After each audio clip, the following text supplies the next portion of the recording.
नमस्कार दोस्तों, आज हम 48 लॉज ऑफ पावर के law 7 get others to do the work for you but always take the credit के बारे में जानेंगे। यह नियम हमें सिखाता है कि हमें अपने लक्ष्यों को प्राप्त करने के लिए दूसरों की प्रतिभा और ऊर्जा का उपयोग कैसे करना चाहिए। आइए इस नियम को और गहराई से समझते हैं और वास्तविक जीवन के कुछ उदाहरणों के जरिए देखते हैं कि यह कैसे काम करता है। थॉमस एडिसन एक ऐसा नाम जो प्रतिभा और आविष्कार का प्रतीक है, लेकिन क्या आप जानते हैं कि बिजली का बल्ब पूरी तरह से उनके अकेले का काम नहीं था। एडिसन की टीम में निकोला टेस्ला जैसे महान वैज्ञानिक थे, लेकिन इतिहास में एडिसन का नाम सबसे ऊपर चमकता है। क्यों?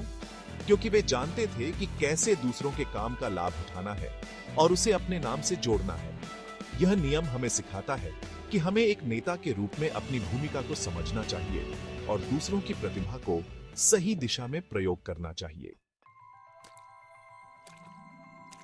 प्यार की एक अमर निशानी ताजमहल।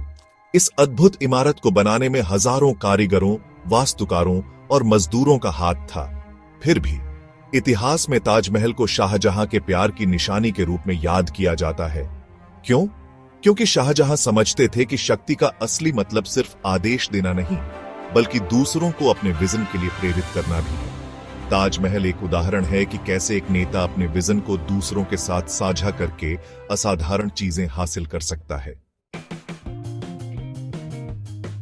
चैप्टर 3 स्टार्टअप्स में टीम वर्क। आज के दौर में स्टार्टअप्स की दुनिया में कदम रखें, जहां नए नए आइडिया जन्म लेते हैं और नई टेक्नोलॉजी दुनिया बदलने का दम रखती है। हर सफल स्टार्टअप के पीछे एक टीम होती है जो दिन रात मेहनत करती है, लेकिन अक्सर सारा श्रेय सीईओ या फिर संस्थापक ले जाते हैं। स्टीव जॉब्स और एप्पल का उदाहरण लीजिए। एप्पल के हर इनोवेशन के लिए स्टीव जॉब्स को सराहा गया, लेकिन उनके पीछे एक टीम थी जो उनके विजन को हकीकत में बदल रही थी। एक अच्छा नेता अपनी टीम को प्रेरित करता है, उन्हें महत्वपूर्ण महसूस कराता है और उनके योगदान को सम्मान देता है। यही बात एक सफल टीम और एक असफल टीम में फर्क पैदा करती है। चैप्टर 4 राजनीति में नेता और पार्टी का योगदान। राजनीति की दुनिया में तो यह नियम और भी स्पष्ट दिखाई देता है।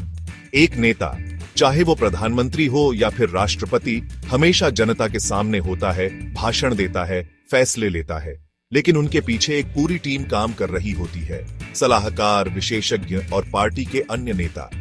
ये लोग ही नेता को सलाह देते हैं, रणनीति बनाते हैं और उनके हर कदम की योजना बनाते हैं। जनता की नजर में सारा श्रेय नेता को ही मिलता है।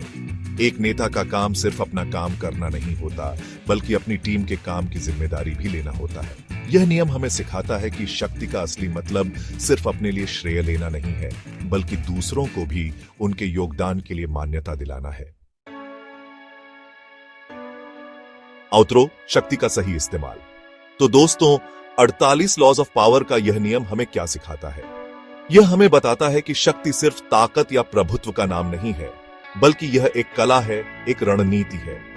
यह हमें सिखाता है कि कैसे हम अपने आसपास मौजूद प्रतिभा और ऊर्जा का उपयोग करके अपने लक्ष्यों को हासिल कर सकते हैं। इस कानून का उपयोग करने के लिए कुछ रणनीतियां इस प्रकार हैं। सबसे पहले, ऐसे लोगों के साथ काम करें जो अपने काम में माहिर हों। दूसरा, सुनिश्चित करें कि आपका नाम हमेशा सबसे आगे हो।